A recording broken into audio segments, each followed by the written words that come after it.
আমার 5 লক্ষ টাকা ফেরত দাও, নয়তো আমাকে বাচ্চাদের ফেরত দাও। নমস্কার বন্ধুরা, টলিউড গল্প ইউটিউব চ্যানেলে আপনাদের সবাইকে স্বাগত জানাই। অনুরাগের ছোঁয়া আজকের পর্বে মূলত দেখা যাচ্ছে যে দীপা সূর্যের মুখোমুখি হয়েছে শেষ বোঝাপড়ার জন্য। 5 লক্ষ টাকার জন্য সূর্য যখন দীপাকে কথা শোনাচ্ছিল, ঠিক এই সময় দীপা ব্যাগ থেকে 5 লক্ষ টাকা নিয়ে সূর্যের মুখে মারল। দীপা এও বলে দিল, এরপর আমার বাচ্চাদের দিকে তাকালে আমার থেকে খারাপ আর কেউ হবে না। সূর্য এটা বুঝতে পারছিল না যে একটা মেয়ে হয়ে এত কম সময়ের মধ্যে এতগুলো টাকা কি করে জোগাড় করে ফেললো। দীপা সেনগুপ্ত বাড়ির সবাইকে বলে দিল যে আমার বাচ্চাদের দায়িত্ব আমি নিতে পারি, অন্তত ডাক্তারবাবুর মতো নোংরা লোক আমার বাচ্চাদের দায়িত্ব না নিলেও চলবে।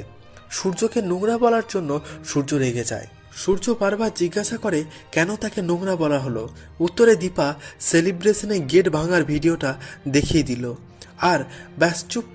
সূর্য মুখ নামিয়ে রইল। দীপা একের পর এক অপমান সহ্য করে গেছে, আজ কি ছাড়ে?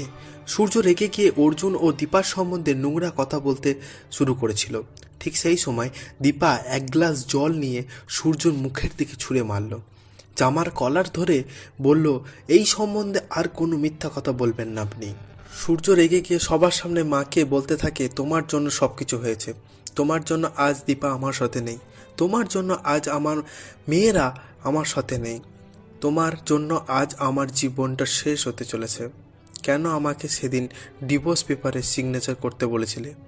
কেন আমাকে সেদিন সিগনেচার করতে বলেছিলে বন্ডে? তুমি চাইলে সেদিন সব কিছু আটকাতে পারতে, কিন্তু কেন তুমি আটকালে না? ঠিক ওই সময় প্রবীর বলে, আচ্ছা লাবণ্য, তুমি না তোমার সংসার নিয়ে গর্ব করতে, হলো তো আজ তোমার সংসার চূর্ণ হয়ে। কয়েক বছর ধরে লক্ষ্য করেছো যে বেস্ট বিজনেস অ্যাওয়ার্ড তুমি পাওনি, কারণ তোমার ব্যবসাটাও এখন তলানিতে ঠেকেছে। এবার থেকে টলিউড গল্প ইউটিউব চ্যানেলে এই ছোট্ট ছোট্ট ইনফরমেশন আমরা দিতে থাকবো। আর এই ছোট্ট ইনফরমেশন যদি আপনাদের ভালো লেগে থাকে তাহলে চ্যানেলটিকে সাবস্ক্রাইব করে পাশে থাকবেন, আর চ্যানেলটাকে বেশি বেশি করে শেয়ার করবেন। নমস্কার।